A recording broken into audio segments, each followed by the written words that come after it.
What's going on YouTube? Yes, as you can tell by the title, the motorcycle, the KTM Duke, has been stolen. You can check out the first video where we bought it in the top right or the top left, wherever it goes. But yes, the motorbike has been stolen. I'm going to show you all that whole process. Obviously I didn't get it on camera, but I'm going to show you when I figured out it was stolen. It was like late at night. I was waking up to actually go ride on it on the beach in the morning, and unfortunately it was stolen. Recently, it's actually been found now, but I'm currently back in America, not in Australia anymore. So that's a whole process. That'll be a whole nother video. But yeah, I'm gonna throw you all back to when I found out the bike had gotten stolen. So it's currently 9:24, and this is a weird video to be making. I just got out the shower, and it's 9:24, like I said, and I'm going to do some homework. And I was like, hey, why don't I check to see where the motorcycle is, because I want to go on a ride tomorrow morning early. After I do some bird watching, which I have to do for class, and the bike is no longer where it was left. I did thankfully put a tracker on it a couple days ago, and now it's showing that it's in a different city, 30 kilometers away, I think it said, which is not where it was last left. So we're gonna go see if it's there, and if it's not, we're gonna go to the police station. Random ass video, because I really did not want to have to make this right now. Especially since I have an actual assignment I do actually need to get done. So that right there is pretty much the backstory for how we got into this situation. And now I'm going to show you all the police drop. There wasn't actually much I did at the police store. They literally wouldn't let me do anything, which I'll explain. It's literally all on, I don't know, the police situation, like the station and the setup there is so weird compared to America. That was probably the biggest difference I noticed. But yeah, I'm going to show you all the police station. And then after that, I'm going to just show you all pretty much some videos and stuff I have of the bike, because that's all I have. I mean, pretty much nothing happened from that point, and I was in contact kind of with the police, but didn't get anything further until I pretty much got back to America. And then I'll also explain like the scheme that's going on. They pretty much said they had a serial bike thieving gang. I don't know. I'll show you the police store, and then I'll come back and explain that whole process. Not even finna cap to y'all. This is a crazy fit I'm rocking right now. Like, look at this.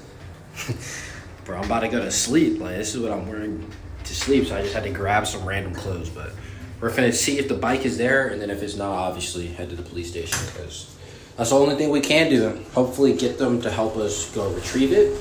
I honestly don't even know how that whole process is gonna work here in America, or here in Australia, and not in America. So we're finna see. No, I went there, it wasn't there, so now we made it to the police station to report it. We're finna see. And so yes, I ended up at the police station, and unlike in America, even though there are actual police in the station and behind the counter, you can't fill out a report with them. You have to call online and fill out a report, or you can do it through their website, but I couldn't do it through the website, and I was trying to get immediate help because I had a tracker on the motorbike at that exact time. Like, I literally showed them the exact location of the bike an hour away. You can't just file a report with them or get help from them even if it was stolen. You have to go online through an app, but they said to call because it would be faster. I couldn't call from my American phone number. It just wouldn't let it go through, so I had to call from the station phone number. I did that, they filed a report, and then they basically just said, we'll get to you eventually. And if you don't know anything about people who steal vehicles, the first thing they do is look for trackers. So I already knew the tracker probably wouldn't be on the bike for very long.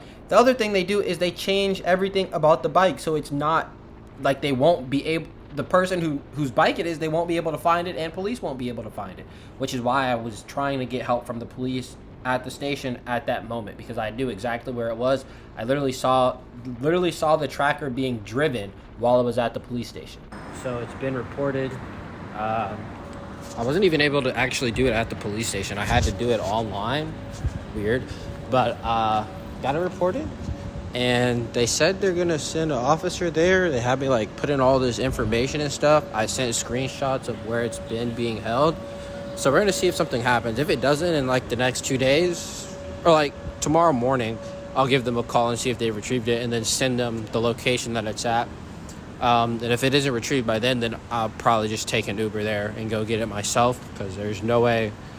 Like, I literally have the active location, so Like, I don't want them to remove the tracker and then me not be able to figure out where it's at all. Yeah, you can tell by my voice, I was not very confident that the police were gonna do anything, and I was pretty much right. They didn't do anything. A couple days after I got an email because my phone number, for whatever reason, wouldn't work in Australia. Like, they couldn't call me, probably because I was still using my American number. And I went in, spoke to an investigator. They got some more info from me, got some more location stuff on it. I got a call from an officer, from them, saying that an officer saw my bike and they were following it. Why they didn't pull the person over and get my bike then when they saw it like on the streets, I have no idea. It was the same license plate, registration and stuff. I genuinely have no idea. But that, when I got pulled to that and talked to the investigator, that's when they told me like they had a very known issue in Brisbane of like a group of bike thieves that were just stealing bikes very commonly. It was literally the next day, and my parking garage verification would have gone through, and I would have been able to actually park in a locked garage. So it literally just seems like a whole bunch of just unfortunate things. But anyway, I'm gonna throw you all to me the next morning, and then I'll come back and explain a little bit more. So it's the next morning. They didn't go last night, obviously, but I got an email from the police officer, so we're back at the police station. They wanted some further info on the tracking I have, so we're gonna see what happens. Yep, the next day is when I spoke to the investigator. That's when I learned about the serial bike thieves. That's also when I gave them further tracking info, and it wasn't until a couple more days that they told me they saw the bike on the road. They didn't get it, like I previously explained, and the bike was never recovered while I was in Australia. I chose not to end up going via Uber to the location because, you know, unsavory type people are the ones who steal bikes, and I was not in America, in a new country with different laws, different regulations. I wasn't too sure about all of them, and I didn't want to just go to a random person's or group of people's operation or house to get my bike, especially in another country when I don't have people who I know or like an actual weapon. Like in America, we have these things called guns.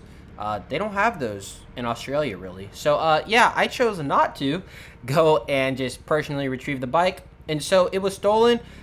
And that's pretty much the scenario of the bike. I didn't get any further info on the stolen bike until July, when I came back to America. I know this is like a crazy coincidence.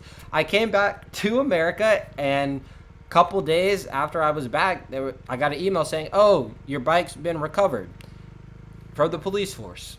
So yeah, I don't know. It seems like a whole bunch of coincidences are going on and occurring at the same time with this theft situation. I'll throw some images up of what the bike looked like when they sent me the email. It was like, oh, it's been recovered now. But yeah, that's how the bike got stolen, and I'll tell you in the next video like further information on what we ended up doing with it. But yeah, hope you all enjoyed. Catch you all in the next one. Peace.